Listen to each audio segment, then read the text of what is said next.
Hello and welcome to Return of the Jedi on the C64, and this is a coin-up conversion released by Domark.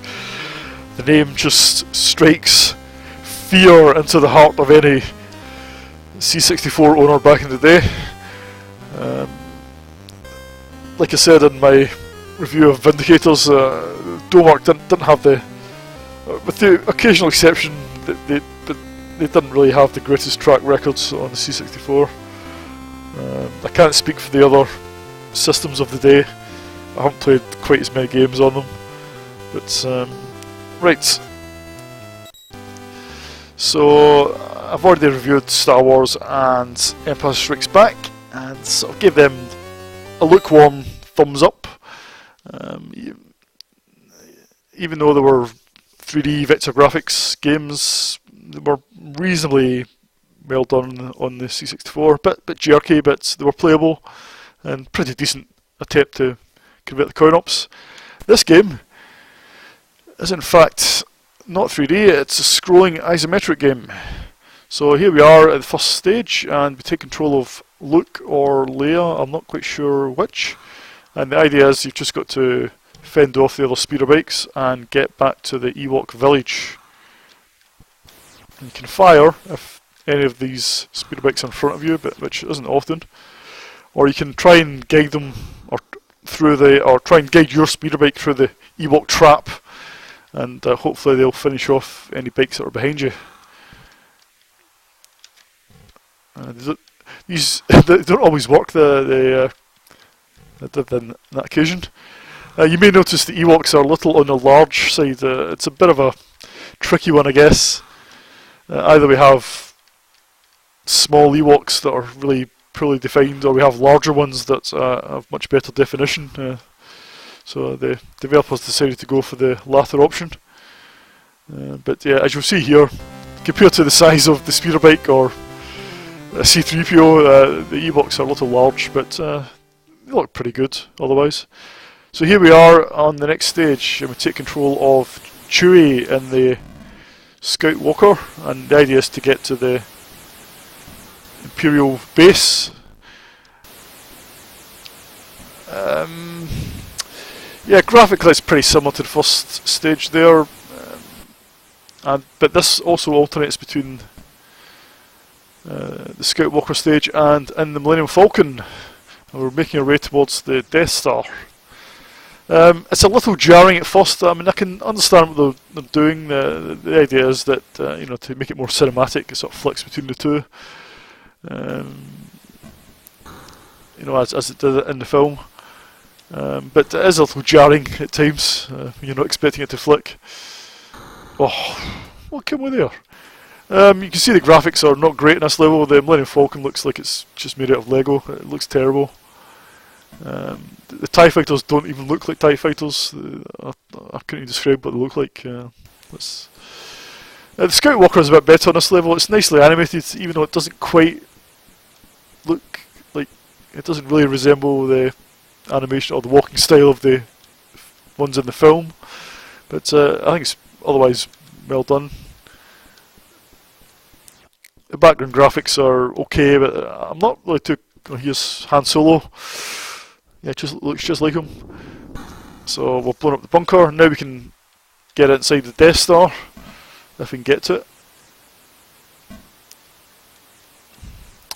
Yeah, graphics not great in this level. The Star Destroyers don't look too hot, and the TIE Fighters look terrible. So here we are inside the superstructure of the Death Star, and I mean, the TIE Fighters follow you in, but they're a little more than a nuisance. You just try and... Oh, it's a bit difficult to judge where to fly between some of these pillars.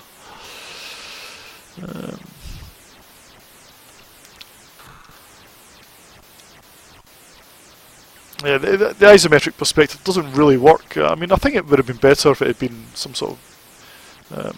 well, in the coin-op anyway, if it had been like a vertical scrolling, sort of high-speed vertical scrolling game with with a portrait-orientated monitor, that would have been much better in the coin-op at least. Obviously, a bit of a challenge to convert that.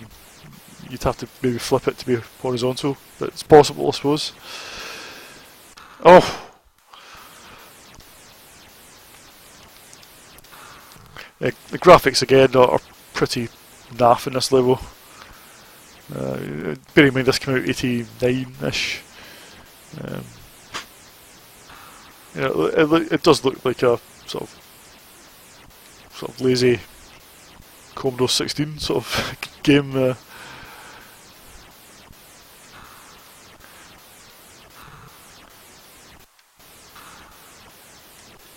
Here we have the reactor destroyed. Now in the coin-op version, when you destroy the reactor, it flips round and you fly it the way you came. But in the C64 version, it doesn't do that. It just keeps scrolling in the same direction. And the flames, there's no flames falling out. It's just that the screen goes a little on the red side. Not very impressive. So it's gone on to the next level. So I presume I've destroyed the Death Star. I just didn't see the amazing explosion. Oh!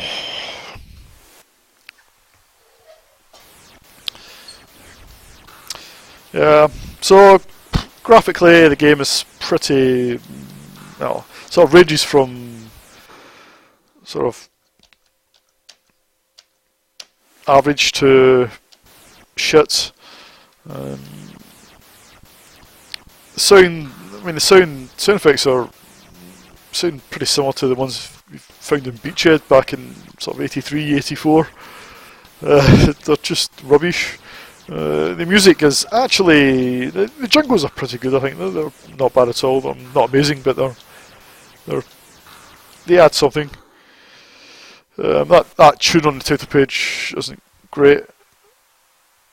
So yeah, audio visuals are not great, but unfortunately they're probably the best thing in the game because the gameplay itself is pretty rubbish.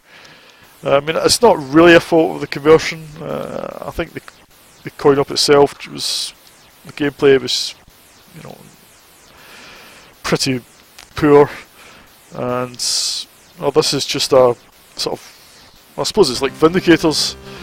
It's a sort of workman-like conversion of a poor coin-op. So yep, it was never going to impress. I'll give it 3.5 out of 10.